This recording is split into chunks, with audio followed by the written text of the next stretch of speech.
Beloved chosen one. This is not just another message passing through your ears. This is a moment where heaven leans close and speaks with precision. You were not meant to hear this later. You were meant to hear it now, right at the point where your spirit feels restless, where your emotions are ready to move, where your hands are itching to act. God is not silent in this hour. He is specific. And His instruction to you is not complicated, but it is costly. Be still. Stillness confronts everything in you that wants to survive by control. You have learned how to move quickly, how to adapt, how to protect yourself before others can harm you. That skill kept you alive in past seasons. But what saved you then will expose you now if you cling to it. This is a different level. This is not about escape. This is about obedience. And obedience is your only protection in this hour. You feel the pressure to respond, to defend your name, to explain your heart, to take one decisive step so the tension finally breaks. But listen carefully, pressure is not permission. Urgency is not guidance. When God says be still, He is not ignoring the danger, He is managing it. Stillness is not denial of the threat, it is trust in the defender. Chosen one, there are battles you win by standing down. There are traps you avoid by refusing to react. The enemy studies your patterns. He knows how you move when you are afraid. He knows how you speak when you feel misunderstood. But he does not know what to do when you obey God instead of your instincts. Obedience removes you from predictable patterns. It hides you. This is why stillness feels uncomfortable. It strips you of your usual coping mechanism. It removes your ability to intervene. And that is exactly where faith begins. Faith is not proven by how boldly you move, but by how deeply you trust God when you don't. Right now, heaven is asking you to trust without explanation. You are not late. You are not stuck. You are not falling behind. You are being held in place on purpose. There are things God is blocking that you would have walked straight into if He had not said stop. There are consequences you will never experience because you obeyed a quiet instruction instead of loud emotions. Do not confuse stillness with passivity. Passivity gives up. Stillness stands alert, surrendered, listening. You are not checking out. You are checking in. You are choosing alignment over action. And alignment always produces protection. This is where many fail.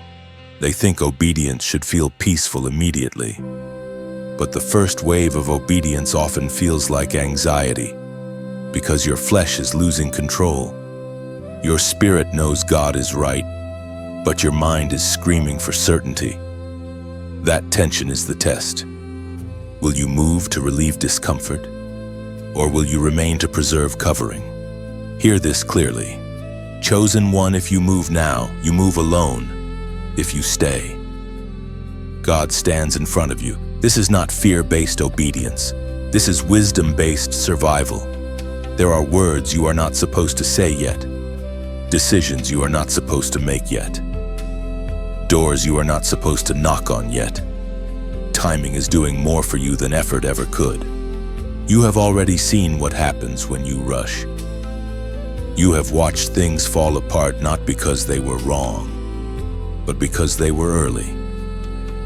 God is not punishing you by slowing you down.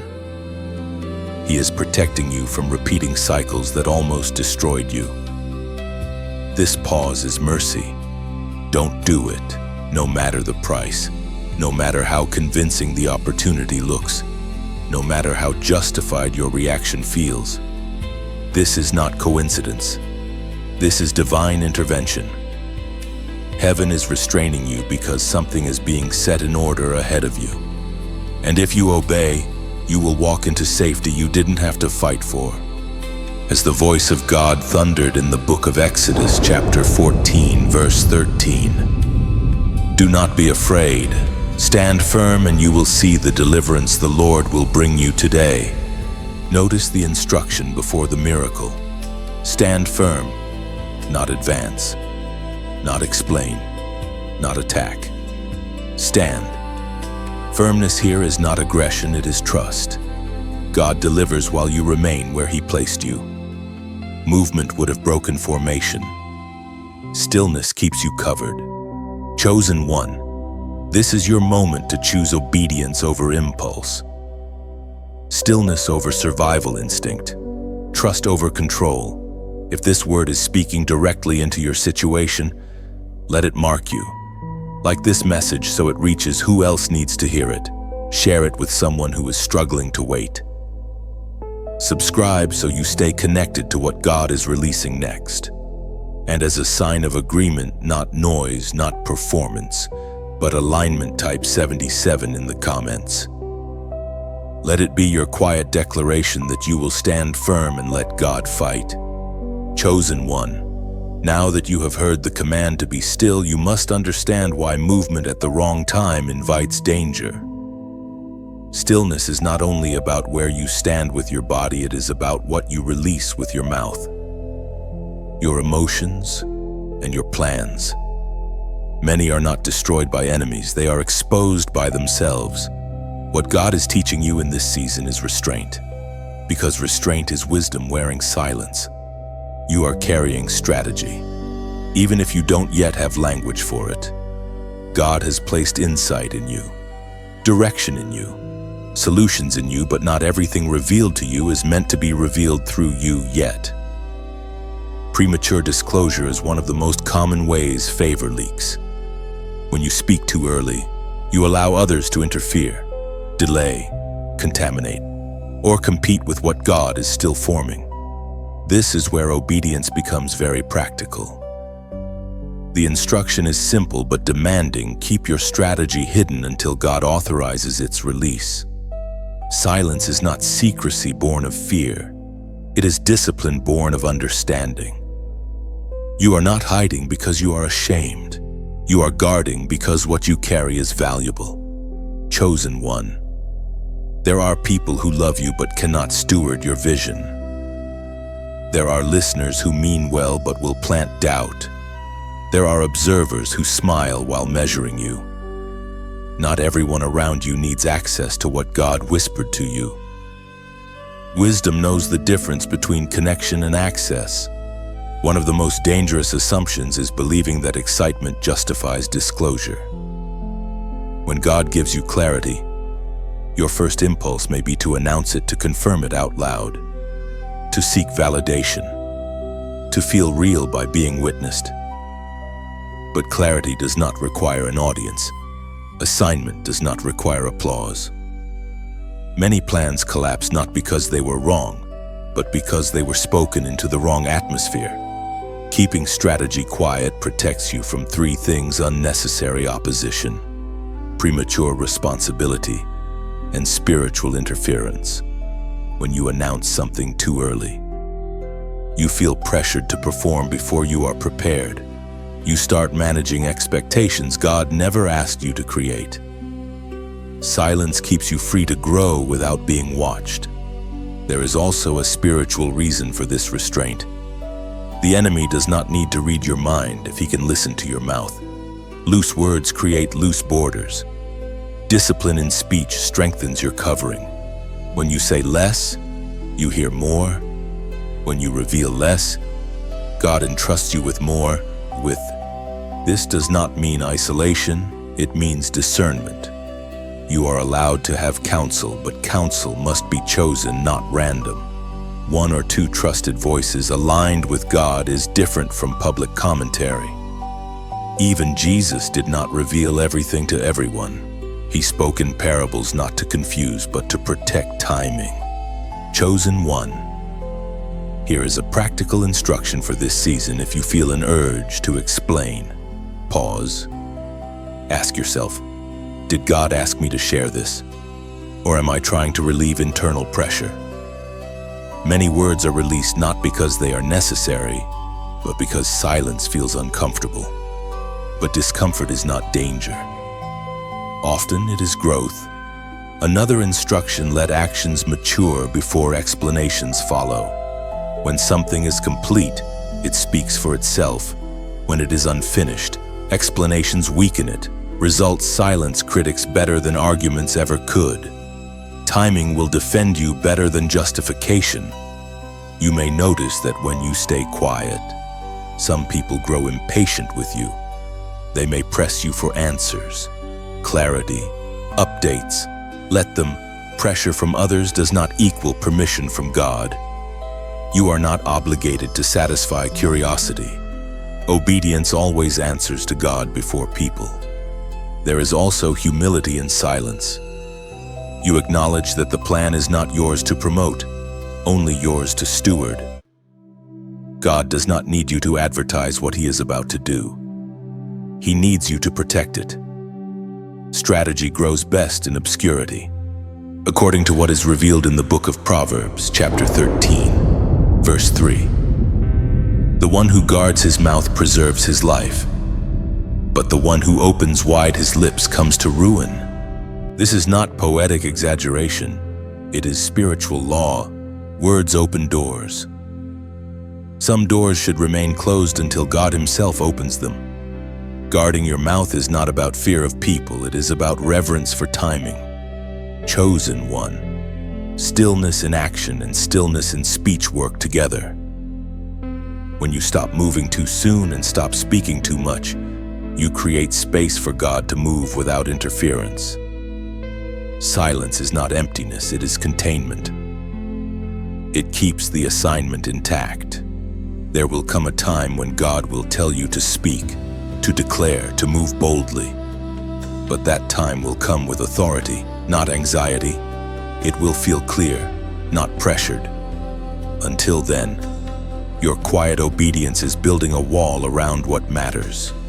Do not underestimate how much protection is released when you simply do not explain yourself. Some battles dissolve when they are not fed. Some threats disappear when they are not acknowledged. Stillness starves what attention empowers. Remain alert, obedient, and reserved. This is not shrinking back. This is positioning forward wisely, quietly, safely. Chosen one. There is a reason God is pressing obedience so deeply into your spirit right now. It is because disobedience does not always look like rebellion. Sometimes it looks like impatience dressed as responsibility. Sometimes it looks like taking initiative when heaven asked for restraint. The Bible gives a sobering example of this truth through the life of a king who was chosen, anointed, empowered, and yet lost his covering. King Saul did not begin as a villain. He began as a humble man hiding among the baggage, unsure he was worthy of the calling placed on him. God elevated him, crowned him, and surrounded him with favor. The Spirit of God came upon him, and Israel saw victory through his leadership.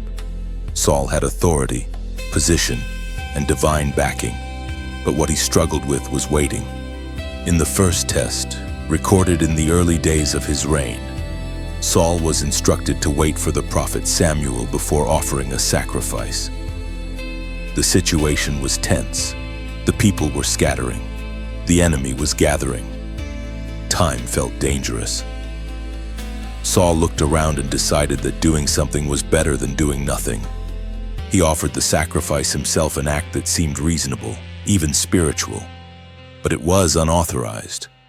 The moment Samuel arrived, Saul explained himself. He listed the pressure. He described the fear. He justified the action. But heaven was not moved by the explanation. Saul's mistake was not ignorance, it was impatience. He acted without permission. And in that moment, something invisible shifted. His kingdom was no longer secure. Later came the second, more severe test. God gave Saul a clear command through Samuel: destroy what was devoted to destruction. No negotiation, no adjustment. Obedience was meant to be complete. Saul went to battle and won, but he spared what looked valuable. He kept the best livestock. He allowed the king to live. Again, it looked reasonable. Again, It felt efficient. Again. Saul partially obeyed. When confronted, Saul insisted he had obeyed. He pointed to sacrifices, he pointed to outcomes, he pointed to results. But partial obedience is still disobedience, and this time, the consequence was final. Saul did not lose his throne immediately, but he lost the covering. The Spirit of the Lord departed from him. From that moment on, Saul ruled with a crown but without peace. This is the danger God is warning you about. Disobedience does not always remove your position right away. Sometimes it removes the presence first. You can still look successful while being spiritually exposed. You can still be active while being unprotected. Saul continued to reign, but fear replaced confidence. Jealousy replaced clarity, and paranoia replaced peace. Without covering, everything became a threat. Chosen one. Saul's story is not written to shame you. It is written to warn you. Obedience is not about doing most of what God said. It is about honoring His authority even when the pressure is loud and the waiting feels risky. Saul wanted control more than alignment, and control always costs covering. Notice this: Saul's downfall was not immorality. It was impatience. It was adjustment. It was deciding that God's instruction needed help. That is why this message matters so much right now. God is not asking you to do more. He is asking you to do exactly what He said and nothing else. The Spirit spoke through the prophet Samuel in the first book of Samuel, chapter 15, verse 22. To obey is better than sacrifice, and to listen than the fat of rams. This sentence carries weight. Saul offered sacrifice, but God wanted submission. Saul produced results, but God wanted obedience. Listening was the requirement.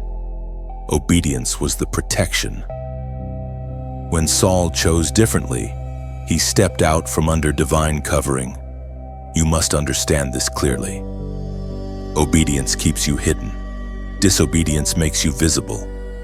When the Spirit left Saul, the enemy found him easily. When God's presence lifts, fear rushes in to fill the vacuum. That is why obedience is not negotiable for those who are chosen. The higher the calling, the stricter the requirement. God is training you not to improvise, not to adjust commands based on pressure, not to rush because people are watching. Saul was more concerned with the opinion of the people than the instruction of God. That choice cost him everything that mattered. Chosen one, you are being given a chance Saul did not take. You are being warned before the covering lifts, not after. God is saying, do not touch what I did not authorize. Do not move before I speak. Do not improve on my instruction. Stillness is safety. Obedience is protection.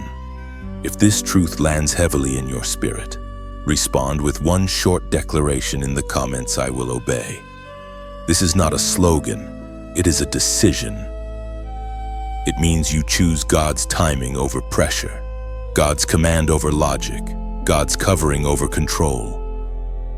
It is a line you draw for your own soul, declaring that you will not trade obedience for urgency like Saul did. Let that declaration settle in you. Obedience is not restrictive, it is preservative. It keeps you crowned and covered. Chosen one. Now you stand inside one of the hardest tests God ever gives to those He loves deeply. The test of silence and trust. This is not the silence of absence.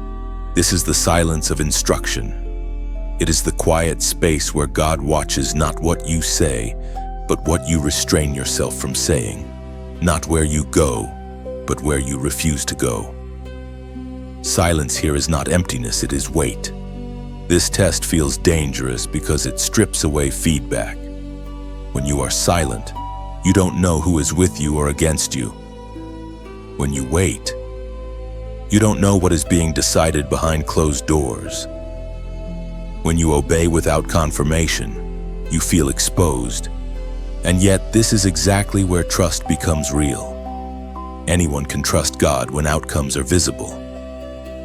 Chosen ones are refined when outcomes are hidden. Your flesh wants reassurance. Your mind wants timelines. Your emotions want relief. But God is asking for something deeper than comfort. He is asking for confidence in His character. Silence reveals what you truly believe about God. If you believe He is faithful, you can wait. If you believe He is sovereign, you can be still. If you believe He sees you, you don't need to announce yourself. This is where many break, not because they are weak, but because they are tired. Silence feels like losing ground. Trust feels like gambling. Waiting feels like letting others move ahead of you. But hear this clearly: God does not measure progress the way people do. In the kingdom, restraint is advancement. Waiting is alignment. Silence is often the loudest form of obedience. There is a difference between being quiet because you are afraid and being quiet because you are submitted. Fear-based silence shrinks. Faith-based silence strengthens. One hides because it doubts. The other rests because it knows. God is teaching you the second kind. Chosen one, the silence you are in right now is not permanent, but it is purposeful. God is allowing things to surface around you so you can see them clearly without reacting. Reactions blur vision. Silence sharpens it. When you do not speak, you observe. When you do not rush, you discern. And discernment is protection. You may feel misunderstood in this season. People may misread your quietness as indifference, weakness, or retreat. Let them. You are not accountable to their interpretation. You are accountable to God's instruction. Jesus Himself remained silent before accusations, not because He had nothing to say, but because timing mattered more than defense. Trust also means releasing the need to manage perception. When you are silent, you surrender your image to God. That feels risky until you realize God is far better at defending your name than you are. Silence hands God the microphone. Trust gives Him control of the narrative. This test is internal before it is external. Can you stay obedient without emotional reward? Can you remain still without affirmation? Can you trust God when your obedience is invisible? These questions are being answered in you right now, not with word, but with posture. The prophet spoke directly to this tension. It is written in the book of Isaiah, chapter 30, verse 15. In repentance and rest is your salvation. In quietness and trust is your strength. Notice where strength comes from. Not from striving, not from proving, not from noise. Strength is born in quiet trust. This is the opposite of what the world teaches you. But you were never meant to survive by worldly rules. You were designed for kingdom order. Chosen one. Silence does not mean you stop feeling. It means you stop letting feelings lead.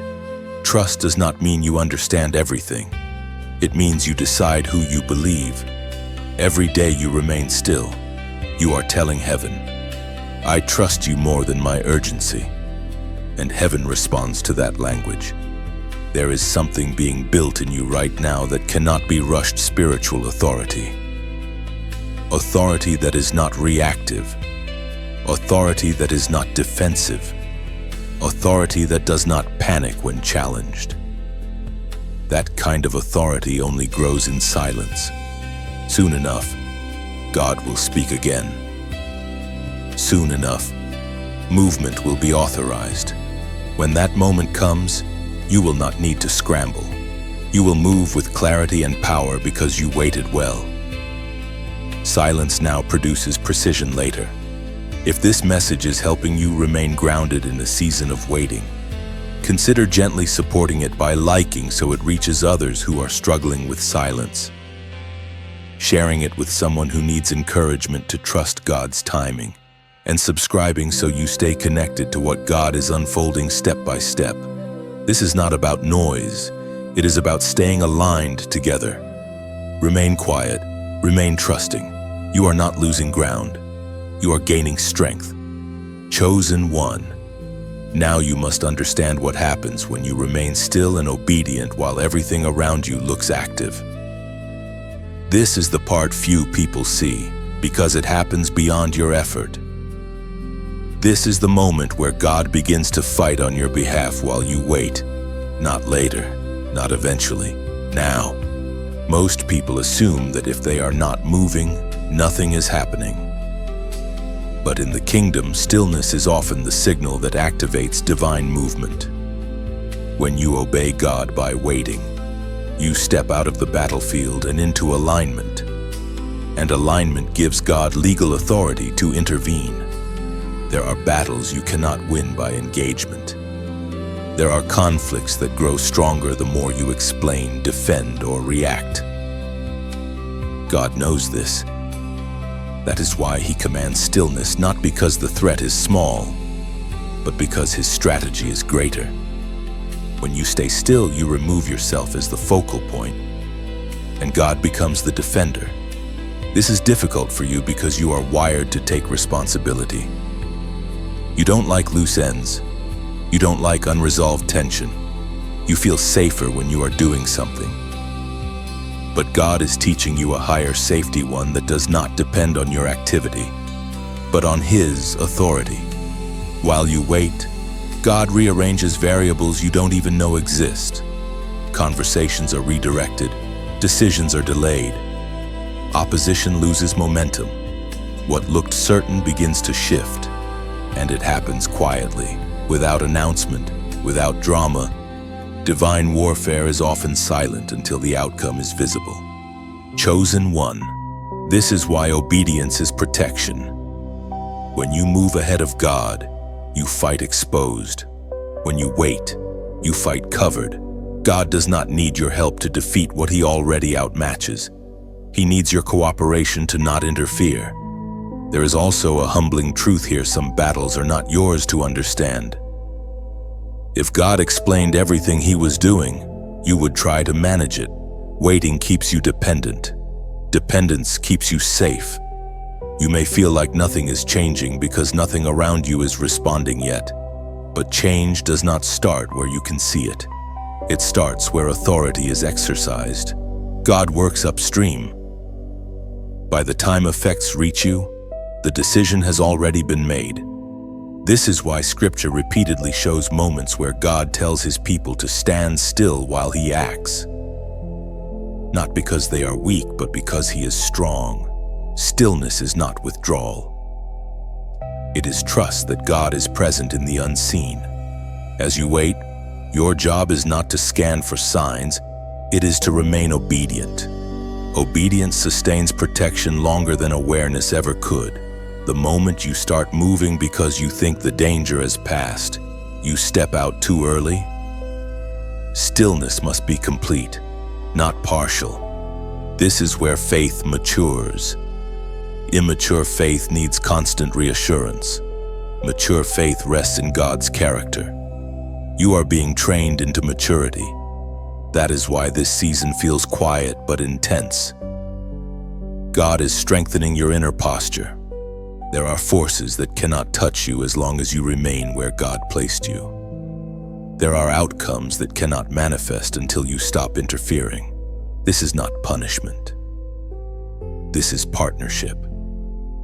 God fights best when His people trust Him fully. You are not being forgotten.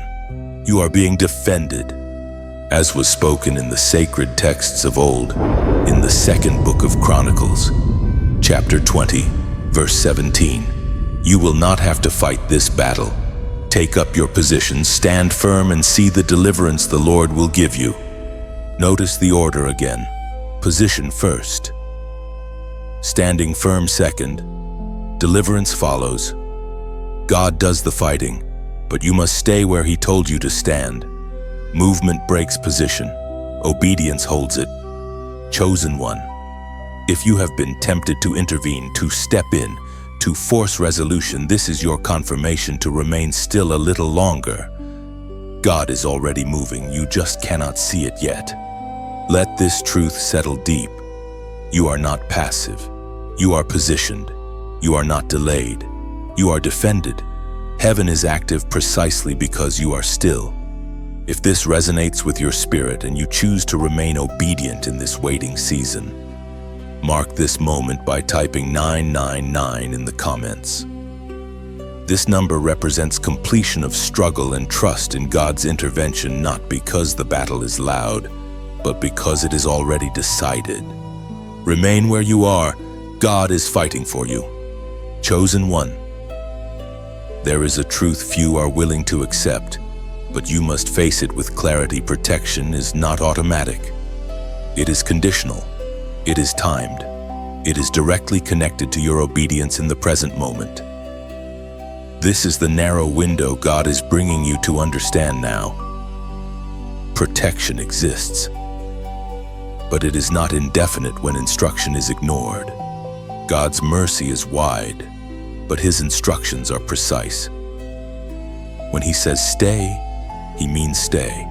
When He says wait, He means do not move until released. The danger is not always in rebellion, it is in delay. Delay in obedience is disobedience wearing patience as a disguise. This is why this moment matters so deeply. You are not deciding whether to obey someday. You are deciding whether to obey now. There are seasons where grace cushions your missteps. There are other seasons where accuracy matters more than effort. You are in the second kind. This is not meant to frighten you, but to sober you. God is not threatening you. He is warning you. Warnings are proof of care. The narrow window of protection works like this as long as you remain within God's instruction. You are covered. Step outside even slightly and you expose yourself to forces you were never meant to manage. Many people assume God will simply adjust to their movement, but God does not follow disobedience. He calls you back into alignment. This is why stillness is emphasized so strongly. Stillness keeps you inside the boundary. Movement before release breaks the seal. Silence before permission preserves safety. The danger is not dramatic at first. It often feels subtle. A sense of restlessness, a desire to test the boundary, and a thought that says, surely it won't matter if I move just a little. That thought is the real threat. Chosen one. History shows that when people ignore divine timing, the consequences are not always immediate, but they are inevitable. God allows space for repentance, but that space is not an invitation to linger. The window does not close loudly, it closes quietly. One moment you are covered, the next you are striving again, wondering why peace lifted. This is why obedience must be prompt. Delayed obedience trains your spirit to negotiate with God, and negotiation erodes reverence. God is not asking for perfection. He is asking for submission. Submission keeps you sensitive. Sensitivity keeps you safe.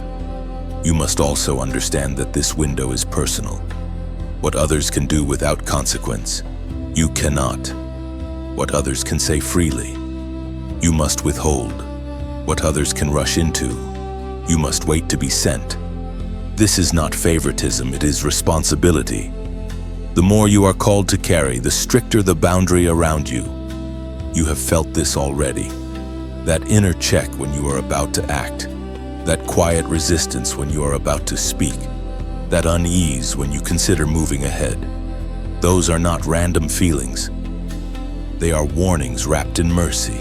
Ignoring them does not make you brave, then it makes you exposed. Chosen one, God is not slow. He is exact. His timing is a lock, and obedience is the key. Trying to force the door will not open it. It will damage what you are trying to access. Waiting preserves the mechanism. Obedience keeps the door intact. There is also this truth: protection is often invisible until it is gone. You rarely notice it while you are under it, but the moment you step outside, everything feels heavier. Resistance increases, confusion multiplies, peace evaporates. That is not coincidence, that is consequence, is the ancient words recorded in the book of Hebrews, chapter 3, verse 15, still echo today, if you hear his voice. Do not harden your hearts. Today, not tomorrow.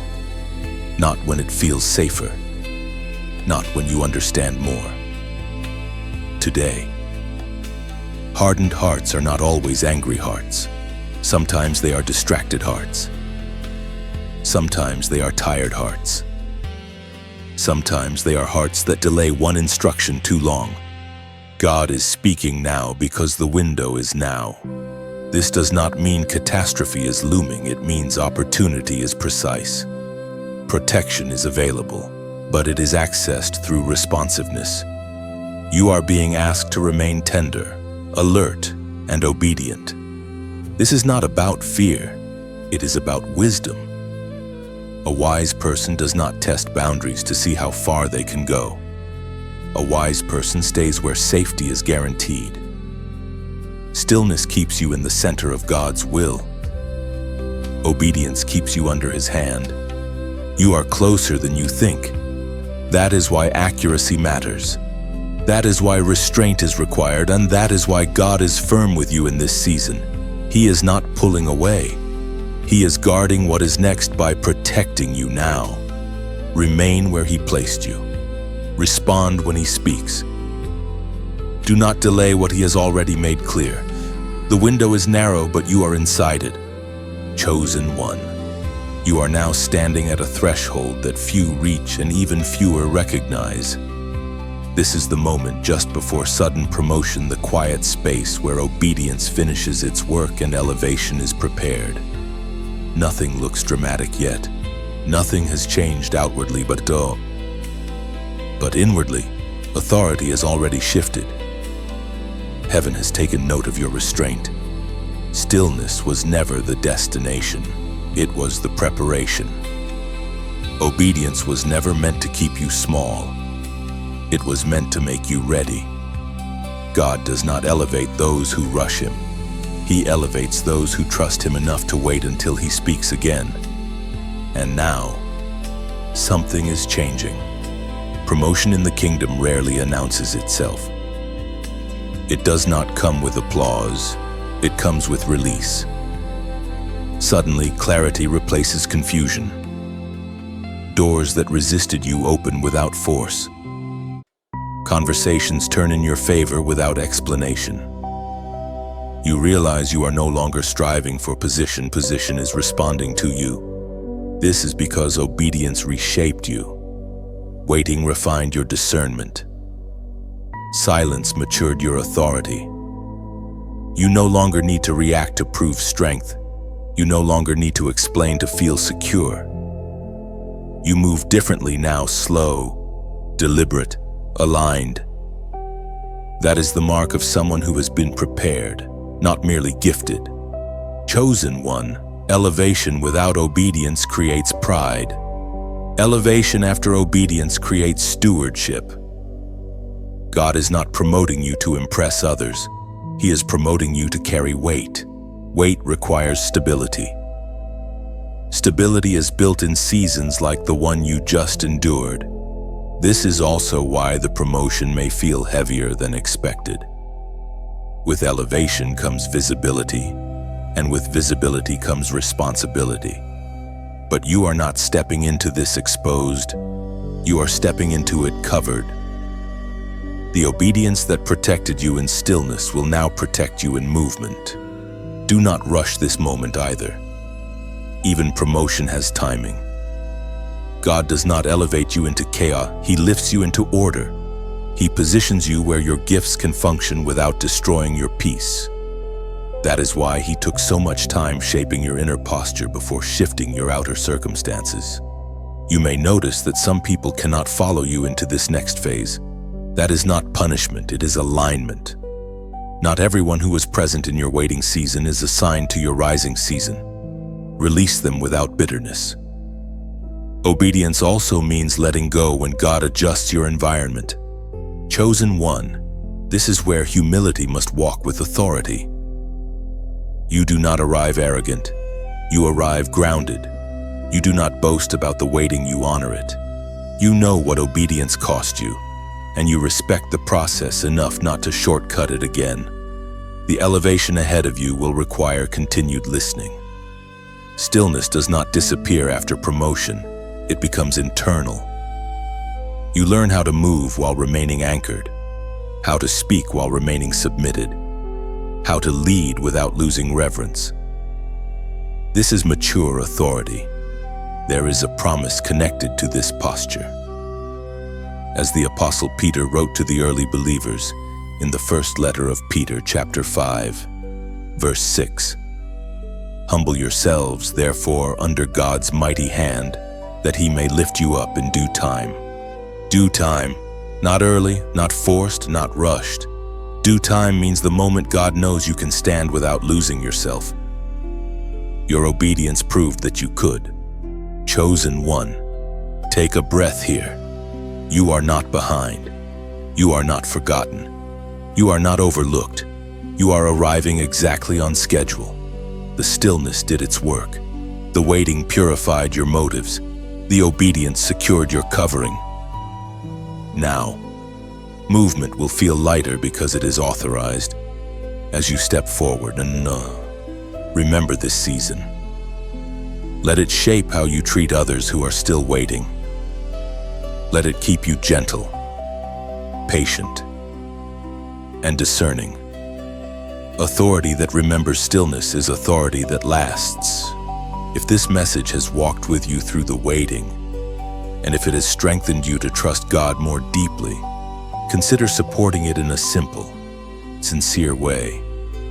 Liking helps this message find others who are quietly enduring their own seasons of obedience. Sharing it may encourage someone who is struggling to remain still. Subscribing keeps you connected as these messages continue to unfold step by step. This is not the end of your journey. It is the beginning of a new posture, one where obedience and movement walk together. You are still God's chosen one, and now you move forward covered, prepared, and positioned. You have walked through stillness, restraint, waiting, obedience, and elevation. Now you arrive at a quiet place where nothing needs to be forced anymore. This ending is not a full stop, it is a pause, a breath, a space where you carry what you've heard back into your own life. What happens next is not scripted here.